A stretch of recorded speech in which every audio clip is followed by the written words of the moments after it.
రఫాలో దాడులు ప్రారంభించిన ఇజ్రాయెల్కు ప్రపంచ దేశాల నుంచి తీవ్ర వ్యతిరేకత వ్యక్తమవుతుంది. తాజాగా అంతర్జాతీయ న్యాయస్థానం నుంచి ఎదురుదెబ్బ తగిలింది. రఫాలో సైనిక చర్యను వెంటనే నిలిపివేయాలని కీలక ఆదేశాలు జారీ చేసింది. అంతేకాక గాజాకు మానవతా సాయం అందేలా రఫా క్రాసింగ్ ను తెరవాలని సూచించింది. మరోవైపు అటు ఐసీసీలోనూ నెతన్యాహుపై విచారణ ప్రారంభమైంది.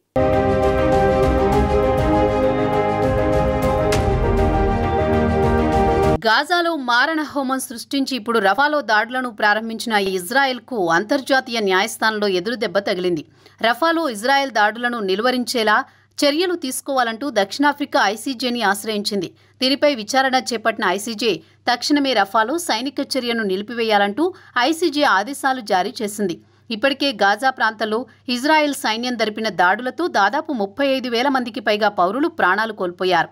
గతేడాది అక్టోబర్లో ఇజ్రాయెల్పై హమాస్ మిలిటెంట్లు జరిపిన దాడుల్లో 1,200 మంది ప్రాణాలు కోల్పోయారు. దీంతో ఆ దాడికి ప్రతీకారంగా ఇజ్రాయెల్ గాజాపై యుద్ధం ప్రకటించింది. గాజాలో తలదాచుకుంటున్న హమాస్ మిలిటెంట్ల ఏరివేతే లక్ష్యంగా గత 8 నెలలుగా దాడులు చేస్తోంది. ఓవైపు వైమానిక దాడులు చేస్తూనే మరోవైపు ఇజ్రాయెల్ సైన్యం కాల్పులు జరుపుతోంది. ఇప్పటికే తాము 10,000 మంది వరకు హమాస్ మిలిటెంట్లను హతమార్చామని ఇజ్రాయెల్ ప్రకటించింది. ఇక ఇజ్రాయెల్ నుంచి వస్తున్న దాడులను హమాస్ ఎదుర్కొనేందుకు ప్రతిదాడులు చేస్తోంది. దీంతో గాజాలో జరుగుతున్న యుద్ధం కారణంగా అక్కడ మానవతా సంక్షోభం నెలకొంది. ఇళ్లను నేలమట్టం కాగా లక్షలాది మంది ప్రజలు వలస వెళ్లిపోయారు. గాజాలో యుద్ధం కారణంగా దాదాపు గాజాలోని సగం మంది ప్రజలు రఫాలో తలదాచుకుంటున్నారు.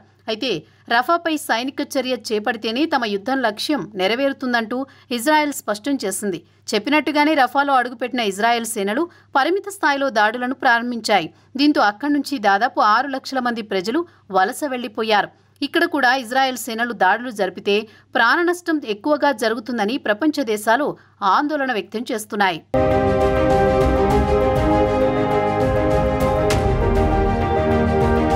రఫా నగరంపై దాడులు చేయవద్దంటూ ఇప్పటికే అమెరికా సహా అనేక దేశాలు ఇజ్రాయెల్పై ఒత్తిడి తీసుకొస్తున్నాయి. కానీ నెతన్యాహు ఇవేమీ పట్టించుకోవడం లేదు. అమెరికా ఆంక్షలు విధించినా వెనకడుగు వేయకుండా రఫా నగరంలోకి చొరబడి దాడులు ప్రారంభించాయి.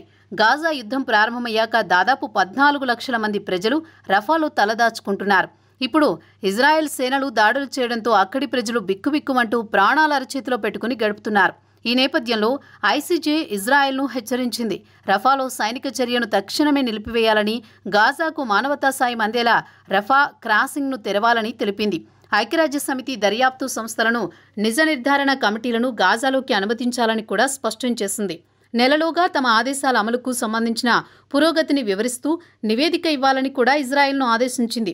గాజాలో ఇజ్రాయెల్ నరమేధానికి పాల్పడుతోందని ఆరోపిస్తూ దక్షిణాఫ్రికా వేసిన పిటిషన్పై శుక్రవారం 15 న్యాయమూర్తుల ఐసీజే ధర్మాసనం మధ్యంతర ఉత్తర్వులు జారీ చేసింది.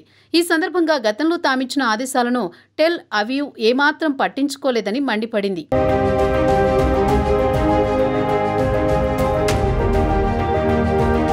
గాజా నుంచి పూర్తి సైన్యాన్ని ఉపసంహరించుకోవాలని ఇజ్రాయెల్కు ఆదేశాలు ఇవ్వాలని దక్షిణాఫ్రికా చేసిన వినతికి ఐసీజే సానుకూలంగా స్పందించలేదు.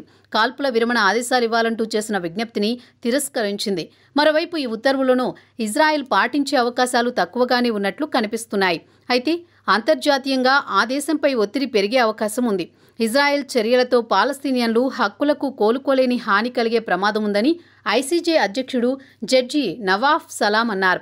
గాజా స్ట్రిప్లోని పౌరుల భద్రతను మెరుగుపరచడానికి, ముఖ్యంగా ఇటీవల రఫా నుంచి తరలిన వారి భద్రత కోసం ఇజ్రాయెల్ చేపట్టిన ఏర్పాట్లు, ఇతర చర్యలు సరిపోతాయని ఈ న్యాయస్థానం భావించడం లేదని, రఫాలో సైనిక దాడి ఫలితంగా పాలస్తీనియన్లు ప్రమాదమంచున ఉన్నారన్నారు.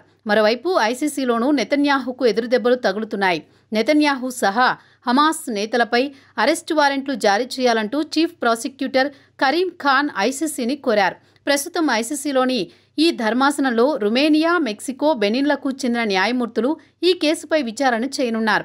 అయితే ఈ కేసులో కరీం ఖాన్ చేసిన విజ్ఞప్తిలో అరెస్టు వారెంట్ జారీ చేసేందుకు తగిన ఆధారాలున్నాయా లేదా అనే దానిపై ఈ ధర్మాసనం విచారణ చేపట్టనుంది. అయితే ఒకవేళ ఐసీసీ నెతన్యాహుపై అరెస్ట్ వారెంట్ జారీ చేస్తుందా లేదా అనేది ఇప్పుడు చర్చనీయాంశంగా మారింది.